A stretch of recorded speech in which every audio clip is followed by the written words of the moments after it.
ഇക്ക, കല്യാണത്തിന് ഇനി വിരലിൽ എണ്ണാവുന്ന ദിവസങ്ങൾ മാത്രമേ ഉള്ളൂ. അവരൊന്നും വേണ്ട എന്ന് പറഞ്ഞാലും നമുക്ക് പറ്റാവുന്ന രീതിയിൽ അവൾക്കുള്ള ആഭരണം കൊടുക്കണ്ടേ? സുഹറ ഒരു നെടുവീർപ്പോടെ പറഞ്ഞു. അവൾ പറഞ്ഞത് ശരിയാ മോനെ. നമ്മൾക്ക് അവൾ മാത്രമല്ലേ ഉള്ളൂ. അവളെ നല്ല രീതിയിൽ തന്നെ കെട്ടിച്ചയക്കണ്ടേ? അതോർത്ത് നിങ്ങൾ ആരും പേടിക്കണ്ട. ഞാൻ ആ ചെട്ടിയാരോട് കുറച്ച് പണത്തിന് പറഞ്ഞിട്ടുണ്ട്. സ്വർണം എടുക്കാൻ പോകുമ്പോ അയാൾ അത് തരും. ചെട്ടിയാരുടെ കയ്യിൽ നിന്നോ? അയാൾ പറഞ്ഞതും സുഹറ ഒന്ന് ഞെട്ടി. ഇക്ക് എന്താ ഈ പറയുന്നേ?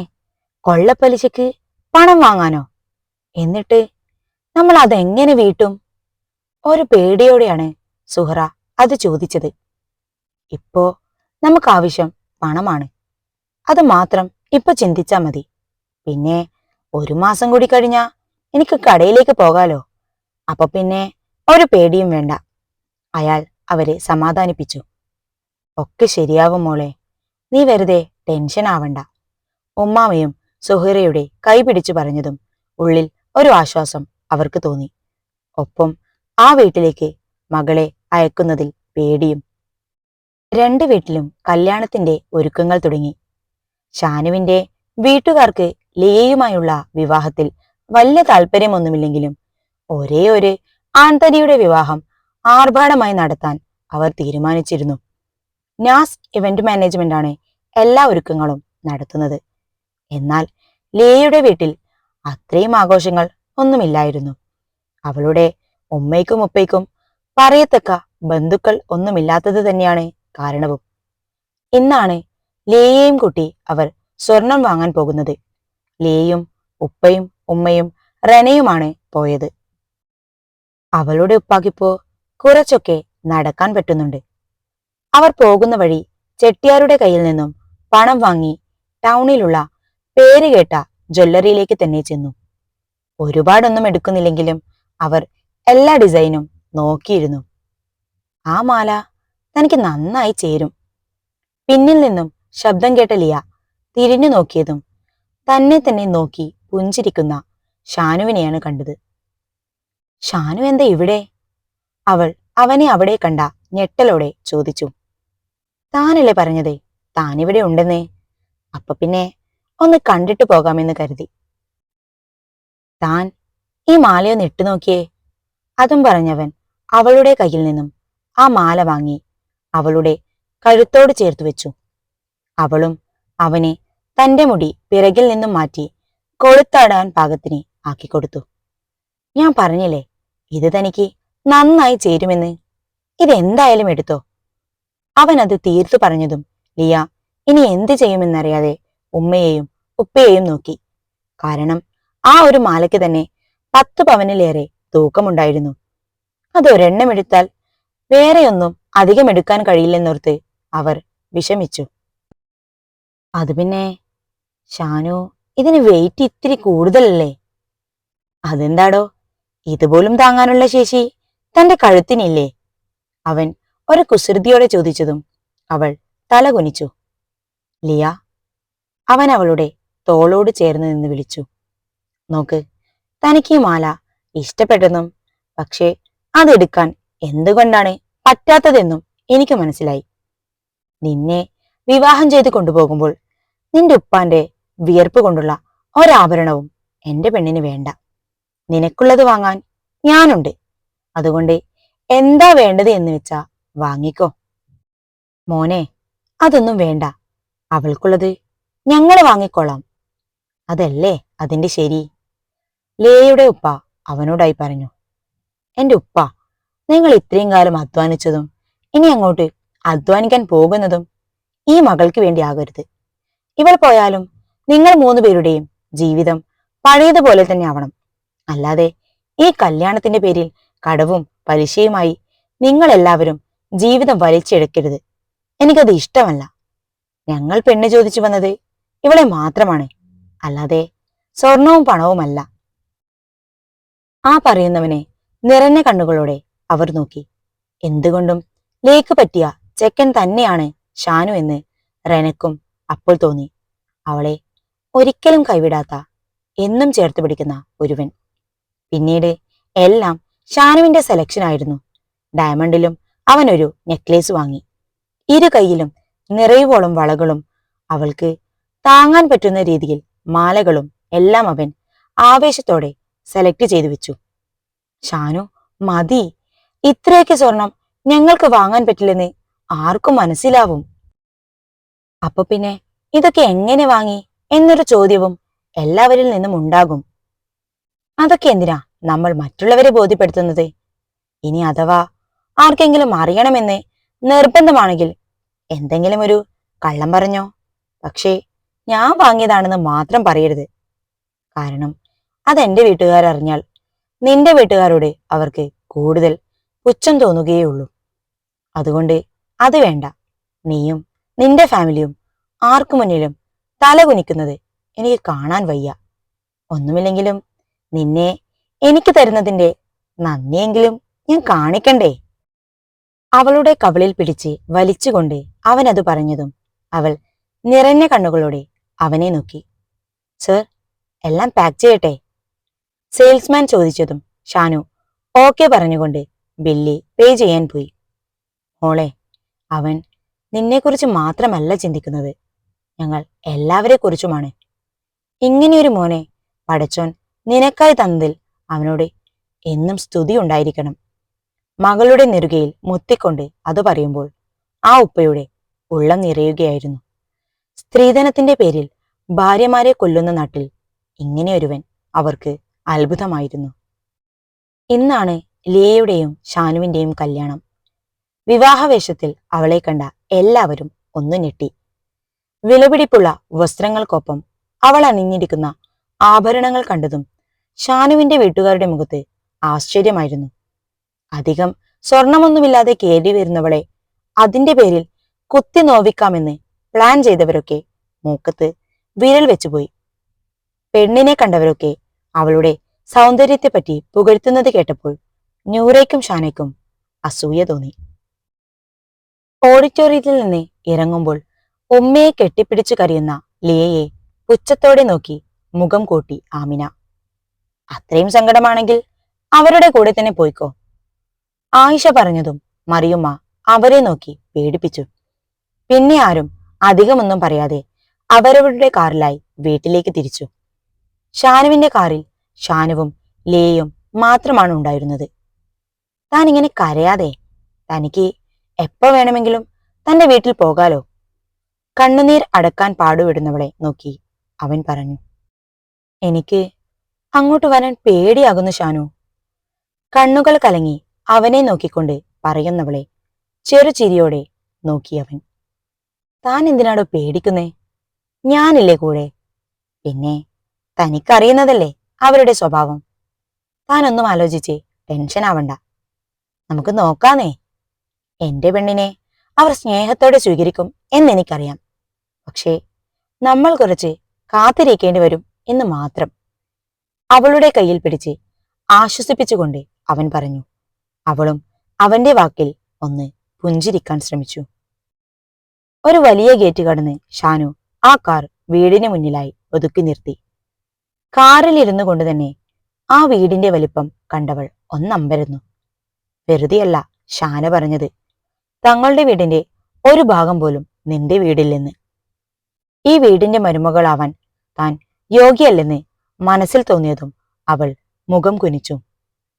താൻ ഇറങ്ങുന്നില്ലേ? വാടിയ മുഖം താഴ്ത്തിയിരിക്കുന്നവളെ കണ്ടതും അവൻ അവളുടെ കയ്യിൽ പിടിച്ചുകൊണ്ട് ചോദിച്ചു. വാടോ. അവൾ ഇറങ്ങാതെ വീണ്ടും പരുങ്ങുന്നത് കണ്ടപ്പോൾ അവൻ തന്നെ അവൾക്കായി ഡോർ തുറന്നുകൊടുത്തു. അവളെ സ്വീകരിക്കാൻ ഉമ്മാമയല്ലാതെ വേറെ ആരും തന്നെ ആ വാതിൽപ്പടിയിൽ ഉണ്ടായിരുന്നില്ല. അതുകൂടി കണ്ടതും അറിയാതെ അവളുടെ കണ്ണുകൾ നിറഞ്ഞു. എത്ര ദിവസമായുള്ള ഓട്ടമാണ്. അതാ എല്ലാവരും ഒന്ന് നടുനീർത്താൻ പോയി കിടന്നത്. അവളുടെ കണ്ണിലെ നീർത്തിളക്കം കണ്ടതും ഉമ്മാമ അവളെ സമാധാനിപ്പിക്കാനായി പറഞ്ഞു. മോനെ, നീ അവളെ കൂട്ടി റൂമിൽ പോയിക്കോ. ഇട്ടതൊക്കെ അഴിച്ചു മാറ്റിയാൽ തന്നെ മോളുടെയും പകുതി ക്ഷീണം തീരും. ഉമ്മാമ രണ്ടുപേരെയും മുറിയിലേക്ക് പറഞ്ഞു വിട്ടു. അവൻ അവളെയും കൊണ്ട് സ്റ്റെയർ കയറുന്നത് ഒരു ചിരിയോടെ അവർ നോക്കി നിന്നു. ഷാനു അവളെയും കൊണ്ട് മുറിയിലേക്ക് കയറി. അത്യാവശ്യം ആഡംബരമുള്ളൊരു മുറി തന്നെയായിരുന്നു അത്. വലിയ ബെഡും വാർഡ്രോബും സോഫയും ഒക്കെ ഉണ്ടെങ്കിലും ഇനിയും ആ റൂം നിറയാത്തതുപോലെ അത്രയും വലിപ്പമുണ്ടായിരുന്നു. അവൻ അവളെ കൈപിടിച്ച് ബെഡിലിരുത്തി. ലിയ, താൻ വിഷമിക്കേണ്ട, ഒക്കെ ശരിയാവും. ആരും സ്വീകരിക്കാൻ വരാത്തതിലുള്ള അവളുടെ സങ്കടം കണ്ട അവൻ അവളെ ആശ്വസിപ്പിച്ചു. അവൾ ഒന്നും മിണ്ടാതെ തല കുനിച്ചങ്ങനെയിരുന്നു. ആ ഇരിപ്പ് കാണാൻ വയ്യാതെ അവൻ അവളെ എഴുന്നേൽപ്പിച്ചു. കണ്ണാടിക്ക് മുന്നിലുള്ള ഒരു ചെയറിൽ അവളെ ഇരുത്തി. പതിയെ അവളുടെ തലയിലെ പിന്നുകൾ അഴിച്ച് ആ ഷാൾ അവൻ എടുത്തുമാറ്റി. എന്ത് വെയിറ്റാ പെണ്ണെ ഈ ഷോളിനെ? അവൻ അതെടുത്തു മാറ്റിക്കൊണ്ട് ചോദിച്ചപ്പോൾ അവളൊന്ന് തലയുയർത്തി അവനെ നോക്കി ചിരിച്ചു. പതിയെ അവൻ അവളുടെ കഴുത്തിലെ ഓരോ മാലയും ഊരിയെടുക്കാൻ തുടങ്ങി. ചില മാലകളുടെ ചെയിനുകൾ പരസ്പരം കൊരുത്തിരുന്നു. അവൻ പതിയെ അവന്റെ മുഖം അവളുടെ കഴുത്തിനു പിറകിലായി നിർത്തിക്കൊണ്ട് ആ കെട്ടുകൾ അഴിക്കാൻ ശ്രമിച്ചു. അപ്പോഴൊക്കെ അവന്റെ ചുടുശ്വാസം അവളുടെ കഴുത്തിൽ പതിഞ്ഞതും അവളൊന്ന് കുറുകി. അത് മനസ്സിലായി എന്നോണം അവൻ കുറച്ചുകൂടി അവളിലേക്കടുത്തു. ഇത്തവണ അവനാ കൊളുത്ത് തന്റെ പല്ലുകൾ കൊണ്ട് അകത്തു മാറ്റി. അപ്പോഴവന്റെ ചുണ്ടുകൾ നഗ്നമായ പിൻകഴുത്തിൽ പതിഞ്ഞതും അറിയാതെ തന്നെ അവളൊന്ന് കഴുത്തു വെട്ടിച്ച് കുനിഞ്ഞു. അവളിൽ ഒരു പിടിച്ചിൽ കണ്ടതും അവൻ അവിടം അമർത്തി ചുംബിച്ചു. ആ ചുംബനത്തിൽ അവളുടെ കണ്ണുകൾ കൂമ്പിയടഞ്ഞു. പതിയെ അവൻ അവളുടെ കമ്മലൂരി മാറ്റി. ആ കാതിന്റെ അറ്റത്ത് അവൾക്ക് വേദനയാവാതെ പതുക്കെ തന്റെ പല്ലുകൾ ചേർത്ത് ഒന്ന് കടിച്ചു. അതുകൂടിയായതും അവൾ പിടഞ്ഞുകൊണ്ട് ആ ചെയറിൽ നിന്നും എഴുന്നേറ്റു. എന്താ, എന്തു പറ്റി? ഒരു കുസൃതിയോടെ ചോദിക്കുന്നവനെ നോക്കാനാവാതെ അവൾ കണ്ണുകൾ താഴ്ത്തി. അവൻ അടുത്തേക്ക് വരികയാണെന്നറിഞ്ഞതും അവൾ പിറകിലേക്ക് നീങ്ങി. അതിനു മുന്നേ അവൻ അവളുടെ കൈ പിടിച്ച് അവളെ തന്നിലേക്ക് ചേർത്ത് വലിച്ചു. അവന്റെ നെഞ്ചിലായി തട്ടി നിന്നവൾ നാണത്തോടെ അവനെ ഒന്ന് നോക്കി. അവളുടെ മുഖം കൈകൊണ്ട് ചേർത്ത് പിടിച്ചവൻ ആ നെറ്റിയിലായി ഒരു മുത്തം നൽകി. അവനിൽ അങ്ങനെ ചേർന്ന് നിന്ന് ആ ചുംബനം ഏറ്റുവാങ്ങുമ്പോൾ അവളുടെ ഹൃദയം പതിവിലും കൂടുതലായി ഇടിക്കുന്നുണ്ടെന്ന് അവൾക്ക് തോന്നി. അവൻ അവളുടെ താഴ്ന്നു നിൽക്കുന്ന മുഖം വിരൽ കൊണ്ട് ഉയർത്തി. ഇങ്ങനെ നാണിക്കാതെ പെണ്ണെ, നിന്നെ ഇങ്ങനെ കാണുമ്പോൾ എനിക്ക് വല്ലാത്തൊരു വെപ്രാളം തോന്നുന്നു. ഒരു വശ്യതയോടെ പറയുന്നവനെ നോക്കിയ അവളുടെ മുഖം ഒന്നുകൂടി ചുവന്നു. ആ ചുവന്ന കവിളുകളിൽ ഒന്ന് അമർത്തി ചുംബിച്ച് അവിടം ഒന്ന് കടിച്ചവൻ ആ ചെറിയൊരു വേദനയോടെ എരിവ് വലിച്ചവൾ. നൊന്തോ? ഒരു പേടിയോടെ ആ കവിളിൽ തൊലയോടിക്കൊണ്ട് അവൻ ചോദിച്ചതും ഇല്ല എന്നവൾ തലയാട്ടി. താൻ പോയി ഫ്രഷ് ആയിട്ട് വാ. ഇങ്ങനെ നിന്നാ ചിലപ്പോ തന്നെ ഞാൻ കടിച്ച് തിന്നെന്ന് വരും. അവളുടെ ചുണ്ടുകൾ കൂട്ടിപ്പിടിച്ചവൻ പറഞ്ഞതും അവൾ ആ കൈ തട്ടി മാറ്റിക്കൊണ്ട് മാറാനുള്ള ഡ്രസ്സ് എടുത്ത് വാഷ്റൂമിലേക്ക് പോയി. അവൻ ഇതിനു മുമ്പും തന്നോട് അടുത്തുനിന്ന് സംസാരിച്ചിട്ടുണ്ടെങ്കിലും ഇന്നിപ്പോൾ ഈ മുറിയിൽ അവനോടൊപ്പം നിൽക്കുമ്പോൾ ഉള്ളിൽ വല്ലാത്തൊരു പിടച്ചിലുള്ളതുപോലെ തോന്നുന്നു. അവന്റെ കണ്ണുകളിൽ താൻ ഇതുവരെ കാണാത്ത മറ്റൊരു വികാരം ഉടലെടുക്കുന്നുണ്ടെന്ന് മനസ്സിലാക്കിയപ്പോൾ അവളാകെ പരവശയായി. ഷവറിൽ നിന്നും തണുത്ത വെള്ളം ദേഹത്തിൽ വീഴുന്നുണ്ടെങ്കിലും അവൾക്ക് വല്ലാതെ വിയർക്കുന്നതുപോലെ തോന്നി. കുളിയൊക്കെ കഴിഞ്ഞ് അവൾ പുറത്തേക്ക് വന്നപ്പോൾ ഷാനു ഫ്രഷ് ആവാനായി റെഡിയായി നിൽക്കുന്നുണ്ടായിരുന്നു. താൻ ഇവിടെ തന്നെ ഇരിക്കെ, ഞാൻ വന്നിട്ട് നമുക്ക് ഒരുമിച്ച് താഴേക്ക് ചെല്ലാം. അവളുടെ കവിളിൽ തട്ടിക്കൊണ്ട് പറഞ്ഞവൻ നേരെ വാഷ്റൂമിൽ കയറി. അവൻ ഇറങ്ങുന്നതിന് മുന്നേ അവൾ ഹെയർ നന്നായി ഡ്രൈ ചെയ്ത് കെട്ടി. ഡ്രോയർ തുറന്നപ്പോൾ ഒരു ബ്രൈഡൽ മേക്കപ്പിനുള്ള സാധനങ്ങൾ ഉണ്ടായിരുന്നു അതിൽ പലതും അവൾ യൂസ് ചെയ്യാറ് പോലും ഇല്ലാത്തതായിരുന്നു. ഒരുപാടൊന്നുമില്ലെങ്കിലും ചെറുതായി അവളൊന്ന് ഒരുങ്ങി. കാരണം ഇന്ന് അവന്റെ ബന്ധുക്കളൊക്കെ അവിടെ ഉണ്ടാകും എന്നവൾക്കറിയാം. മണവാട്ടി ആയതുകൊണ്ട് കുറച്ചെങ്കിലും സമയം ആവശ്യമാണെന്ന് അവൾക്ക് തോന്നി. ഷാനു ഇറങ്ങുമ്പോഴേക്കും അവൾ റെഡിയായിരുന്നു. എന്നാൽ കാതിലും കഴുത്തിലും ഒന്നും ആഭരണങ്ങളില്ല. കാരണം കല്യാണത്തിനായി അവൻ വാങ്ങിക്കൊടുത്തത് മുഴുവൻ ഹെവി ആയിട്ടുള്ളതായിരുന്നു. അതൊന്നും ഇങ്ങനെ വീട്ടിൽ നിൽക്കുമ്പോൾ ഇടാൻ പറ്റില്ലെന്ന് അവനും അപ്പോൾ ഓർത്തിട്ടുണ്ടാവില്ലെന്ന് അവൾ കരുതി. മുടിയൊക്കെ ചീകിയൊതുക്കി അവൻ ആ വാർഡ്രോബ് തുറന്ന് ഒരു ജ്വല്ലറി ബോക്സ് അവൾക്കായി നീട്ടി. ഇതെന്താ എന്ന മട്ടിൽ അവൾ അവനെ ഒന്ന് നോക്കി നിന്നു. പിടിക്കടോ, അവളുടെ കയ്യിൽ ബലമായി നൽകിക്കൊണ്ടവൻ പറഞ്ഞു. അത് തുറന്നു നോക്കിയതും അവളൊന്ന് അമ്പരന്നു. ഡയമണ്ടിന്റെ സിമ്പിളായിട്ടുള്ള ഒരു സെറ്റായിരുന്നു. കുഞ്ഞു കമ്മലും റിങ്ങും ഒരു വളയും ബ്രേസ്ലെറ്റും നെക്ലേസും എല്ലാം അടങ്ങിയ നല്ല ഭംഗിയുള്ള ഒരു സെറ്റ്. അവൻ തന്നെ അത് ഓരോന്നും അവളെ ധരിപ്പിച്ചു. തനിക്ക് വീട്ടിൽ നിന്നിടാൻ ഒന്നുമില്ലെന്നോർത്തപ്പോൾ വാങ്ങിയതാ. ഇഷ്ടപ്പെട്ടോ? തന്നോടുള്ള അവന്റെ ഓരോ കരുതലും എത്ര വലുതാണെന്നോർത്തപ്പോൾ അവളുടെ കണ്ണുകൾ നിറഞ്ഞു. താൻ പിന്നെയും കരുവാണോ? അത് ചോദിച്ചുകൊണ്ടവൻ ആ കണ്ണുനീർ തുടച്ചുമാറ്റി അവളെ നെഞ്ചോടടക്കി. അവളും അവനെ ഇറുകെ പുണർന്നു. ഡോറിലുള്ള ശക്തിയായ തട്ടുകേട്ട് അവയൊന്ന് ഞെട്ടിക്കൊണ്ട് പിടഞ്ഞുമാറി. അവനാണ് ഡോർ തുറന്നത്. വന്നു കയറിയപ്പോ തന്നെ റൂമിൽ കതകടച്ചിരിപ്പായൊരണ്ടും. ദേഷ്യത്തോടെ തന്നെ നോക്കി പറയുന്ന ആമിനെ കണ്ടതും ലിയ പേടിയോടെ മുഖം താഴ്ത്തി. ഞങ്ങളൊന്ന് ഫ്രഷ് ആവാൻ വന്നതാ ഉമ്മ. അവരുടെ ചോദ്യം കേട്ടതും ഷാനു പറഞ്ഞു. വേഗം താഴേക്ക് വാ, എല്ലാവരും അന്വേഷിക്കുന്നുണ്ട്. അതും പറഞ്ഞവർ അവളെ ഒന്ന് ദേഷിച്ചു നോക്കിക്കൊണ്ട് താഴേക്ക് ചെന്നു. താൻ വാ, നമുക്ക് അങ്ങോട്ട് ചെല്ലാം. അവളുടെ കൈ പിടിച്ചവൻ നടന്നു. കൈകോർത്ത് നടന്നു വരുന്നവരെ കണ്ടതും നൂറയുടെ ഉള്ളിൽ വല്ലാത്തൊരു വേദന നിറഞ്ഞു. അധികം ആ കാഴ്ച കണ്ടുകൊണ്ടിരിക്കാൻ പറ്റാത്തതിനാൽ അവൾ വേഗം എഴുന്നേറ്റ് മുറ്റത്തേക്ക് ചെന്നു. അവിടെയുള്ള ഒരു ഊഞ്ഞാലിൽ കയറിയിരുന്നു. എന്താടോ തന്റെ മുഖത്തൊരു വാട്ടം?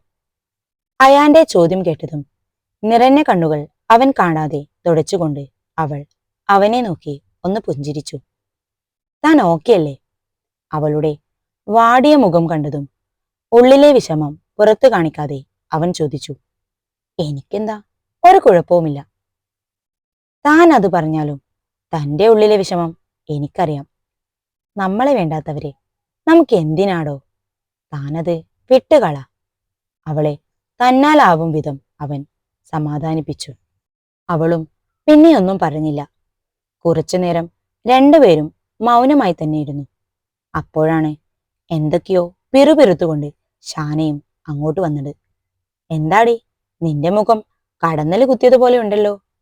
അയാനാണ് അത് ചോദിച്ചത്. എങ്ങനെ ദേഷ്യം വരാതിരിക്കും? ആ നശിച്ചവളുടെ കയ്യും പിടിച്ച് എനിക്ക് ഇറങ്ങി വരുന്നത് കണ്ടപ്പോഴേ എന്റെ കയ്യിന്ന് പോയതാ. പിന്നെ ഉമ്മാമയെ വെറുപ്പിക്കണ്ടാലോ എന്ന് കരുതി അടങ്ങിയിരുന്നു. അപ്പോഴാണ് അങ്ങരുടെ ഒരു ഭാര്യാസ്നേഹം. എന്താടി ഉണ്ടായത്? നീ ഒന്ന് തെളിച്ചു പറ. എല്ലാവരും ഇവിടെ താഴെ നിൽക്കുമ്പോ പട്ട പകലാണ് എന്നൊന്നും നോക്കാതെ രണ്ടും റൂമിൽ കതകടച്ചിരിപ്പായിരുന്നു. ഉമ്മ ചെന്ന് വിളിച്ചപ്പോഴാ രണ്ടും ഇറങ്ങി വന്നത്. പോരാത്തേനി താഴെ വന്നിട്ടും അവരുടെ ഒടുക്കത്തെ റൊമാൻസ് എനിക്കാകെ പെരുത്തു കയറുന്നുണ്ട്. ഇതൊക്കെ കേട്ട് നൂറ തല താഴ്ത്തി നിന്നു. എന്റെ പൊന്നു നൂറ, ഇനിയും നീ അങ്ങേരെ ഓർത്ത് വിഷമിക്കേണ്ട ഒരു കാര്യവുമില്ല. അവൾ ഇക്കാനെ നല്ലോണം മയക്കിയെടുത്തിട്ടുണ്ട്. ഒന്നുമില്ലെങ്കിലും ആളുകൾ കാണുന്നുണ്ടെന്ന ബോധം വേണ്ടേ രണ്ടിനും? ഷാനയെ ഒന്ന് പിരികേറ്റാൻ തന്നെയാണ് ഷാനു ലിയയുടെ കൈവിടാതെ കൂടെ കൊണ്ടു നടന്നത്. ചായ കുടിക്കാനായി എല്ലാവരും ഇരുന്നപ്പോൾ അവളിലുള്ള അവന്റെ പിടി വിട്ടിരുന്നില്ല. തനിക്ക് ഒന്നും കഴിക്കാൻ വേണ്ട എന്ന് പറഞ്ഞവളെ ചുണ്ടോട് ചായക്കപ്പ് ചേർത്തതും കൈ കഴുകാനായി വാഷ് ബേസിനരികിലേക്ക് ചെന്നവളെ ആരും കാണുന്നില്ലെന്ന് കരുതി ആ കവിളിൽ ഒന്ന് ചുംബിച്ചതും എല്ലാം കൃത്യമായി തന്നെ ഷാന കണ്ടിരുന്നു. ഇതൊക്കെ തന്നെയാണ് ഷാനയുടെ ദേഷ്യത്തിന് കാരണവും. ഒന്നുമില്ലെങ്കിലും ഇക്കാനെ മനസ്സിൽ കൊണ്ടു നടക്കുന്ന ഒരു പെണ്ണിവിടെയുണ്ട്. അതിനെ ഓർത്താണ് അവളുടെ സങ്കടം. ഷാനുവിന്റെ ഈ പ്രവൃത്തികളൊക്കെ നൂറയെ വേദനിപ്പിക്കുമെന്നതിലാണ് അവൾ ദേഷിച്ചത്. നൂറ, എത്രയും പെട്ടെന്ന് നീയും ഒരു കല്യാണം കഴിച്ച് കാണിച്ചു കൊടുക്കണം. ഷാന പറഞ്ഞപ്പോൾ ഒരു ഞെട്ടലോടെ നൂറ തലയുയർത്തി അവളെ ഒന്ന് നോക്കി. അതേ നൂറ, ഷാന പറഞ്ഞത് തന്നെയാണ് ശരി. നിന്നെ മാത്രം സ്നേഹിക്കുന്ന ഒരാളെ നീയും വിവാഹം ചെയ്യണം. അല്ലാതെ അവനെ ഓർത്തിങ്ങനെ നീറി നീറി ജീവിക്കേണ്ട കാര്യമില്ല. അത് പറയുമ്പോൾ അയാന്റെ ഉള്ളിൽ അതിയായ സന്തോഷമുണ്ടായിരുന്നു. അവൾ ഓക്കെ പറഞ്ഞാൽ എത്രയും പെട്ടെന്ന് തന്റെ ഉള്ളിലെ ഇഷ്ടം അറിയിക്കണം എന്നവൻ മനസ്സിൽ കണക്ക് കൂട്ടി. അങ്ങനെ അവനോടുള്ള വാശിപ്പുറത്ത് നിങ്ങൾ പറയുന്നത് പോലെ ഒരു വിവാഹം ചെയ്യാൻ ഞാൻ ഒരുക്കമല്ല. നൂറ, വാശിപ്പുറത്തല്ല ഞങ്ങൾ പറയുന്നത്. നിന്റെ ഉള്ളിലെ സങ്കടം ഇനിയും കാണാൻ വയ്യാത്തത് കൊണ്ടാ. നീ ഇല്ലെന്ന് പറഞ്ഞാലും നിന്റെ ഉള്ളിലെ വേദന മറ്റാരേക്കാളും എനിക്കറിയാം. അതും പറഞ്ഞ് ഷാന നൂറയെ ചേർത്ത് പിടിച്ചു. നിന്നെ സ്നേഹിക്കാനും നിനക്ക് സ്നേഹിക്കാനും ഒരാൾ വേണം. നീ ഇനി തടസ്സമൊന്നും പറയരുത്. നൂറ മറുത്തൊന്നും പറയാതെ അവിടെ നിന്നും അകത്തേക്ക് നടന്നു. അവൾ റൂമിലേക്ക് പോകും വഴി കണ്ടു ലേയുടെ കൈകോർത്ത് എല്ലാവരെയും പരിചയപ്പെടുന്ന ഷാനുവിനെ. അതുകൂടി കണ്ടതും റൂമിലേക്ക് ചെന്ന് കതകടച്ച് ഒറ്റ കരച്ചിലായിരുന്നു. ഉള്ളിലുള്ള വിഷമങ്ങൾ മുഴുവൻ അവൾ അവിടെ കരഞ്ഞു തീർത്തു. ഒപ്പം ഇനിയൊരിക്കലും തന്നെ വേണ്ടാത്ത ഷാനുവിന് വേണ്ടി ഒരിറ്റു കണ്ണുനീർ പോലും പൊഴിക്കില്ലെന്ന് ഉറച്ച തീരുമാനവും എടുത്തവൾ. ഷാന, എനിക്ക് നിന്നോട് ഒരു കാര്യം പറയാനുണ്ട്. അയാൻ പറഞ്ഞതും നൂറയെക്കുറിച്ചുള്ള ചിന്തയിൽ നിന്നും പെട്ടെന്ന് ഉണർന്നവൾ അവനെ നോക്കി. എന്താ അയാൻ? എനിക്ക് നൂറയെ ഭയങ്കര ഇഷ്ടമാണ്. അവൻ പറഞ്ഞത് ഒരു ഞെട്ടലോടെയാണ് കേട്ടത്. നീ കരുതുന്നത് പോലെ ഒരു സഹതാപത്തിന് പുറത്തുള്ള ഇഷ്ടമല്ല. കുഞ്ഞുനാൾ മുതലേ ഞാൻ മനസ്സിൽ കൊണ്ട് നടന്നതാവണം അവളെ. ഓരോ തവണ അവൾ വെക്കേഷന് നാട്ടിൽ വരുമ്പോഴും പറയണമെന്ന് കരുതുമെങ്കിലും എന്തോ അതിന് പറ്റിയില്ല. എന്നാൽ ഇത്തവണ ഉറപ്പായും എന്റെ ഇഷ്ടം അവളെ അറിയിക്കുമെന്ന് ഉറപ്പിച്ചതാണ്. എന്നാ അപ്പോഴേക്കും ഷാനുവുമായുള്ള അവളുടെ കല്യാണം എല്ലാവരും കൂടി തീരുമാനിച്ചപ്പോൾ തകർന്നത് എന്റെ ഹൃദയമാണ്. അവളെ മറക്കാൻ എന്നെക്കൊണ്ട് പറ്റുമായിരുന്നില്ല. എന്റെ സ്നേഹം സത്യമായതുകൊണ്ട് പടച്ചോൻ എനിക്കായി മറ്റൊരവസരം തന്നതാണിപ്പോൾ. ഇനി ഒരിക്കൽ കൂടി അവളെ നഷ്ടപ്പെടുത്താൻ എനിക്ക് വയ്യ. നീ എങ്ങനെയെങ്കിലും എന്റെ ഇഷ്ടം അവളെ അറിയിക്കണം. ഈ അയാന്റെ മനസ്സിൽ അന്നും ഇന്നും ഒരു പെണ്ണിനെ സ്ഥാനമുള്ളൂ. അതെന്റെ നൂറയ്ക്കാണ്. നീ എന്നെ സഹായിക്കില്ലേ? ഷാനയുടെ കൈപിടിച്ച് അവൾക്കരികിലായിരുന്നു കൊണ്ട് അവൻ പറഞ്ഞു. അത്രയും ഇഷ്ടത്തോടെ നിറഞ്ഞ കണ്ണുകളോടെ പറയുന്നവനെ ഒരു നിമിഷം ഷാന നോക്കി നിന്നു. എന്റെ ഇക്ക അവൾക്ക് നൽകിയ മുറിവ് ഉണക്കാൻ പാകത്തിനുള്ള മരുന്നാണ് അയാനെന്ന് അവൾക്ക് ആ നിമിഷം തോന്നി. ഞാനുണ്ട് നിങ്ങളുടെ കൂടെ, ഷാന നിറഞ്ഞ സന്തോഷത്തോടെ പറഞ്ഞതും അയാൻ അവളെ കെട്ടിപ്പിടിച്ചു. താങ്ക്സ് ഷാന. അതൊന്നും വേണ്ട. അവളെ കണ്ണു കലങ്ങാതെ നോക്കിയാൽ മാത്രം മതി. അവൾ ഒരു പാവമാണ്. എന്റെ പെണ്ണിനെ എനിക്കറിയില്ലേ? അതും പറഞ്ഞവൻ ഷാനയുടെ കണ്ണിൽ നിന്നും ഒഴുകുന്ന കണ്ണുനീർ തുടച്ചു മാറ്റി. അവളുടെ സമ്മതം കിട്ടിയാൽ എത്രയും പെട്ടെന്ന് നമുക്കിതെല്ലാവരോടും പറയണം, ഷാന ആവേശത്തോടെ പറഞ്ഞു. അത് കേട്ടതും ഒരുപാട് നാളായി ഉള്ളിൽ കൊണ്ടു നടന്ന മോഹം പൂവണിയുന്ന സന്തോഷത്തോടെ അയാൻ പുഞ്ചിരിച്ചു.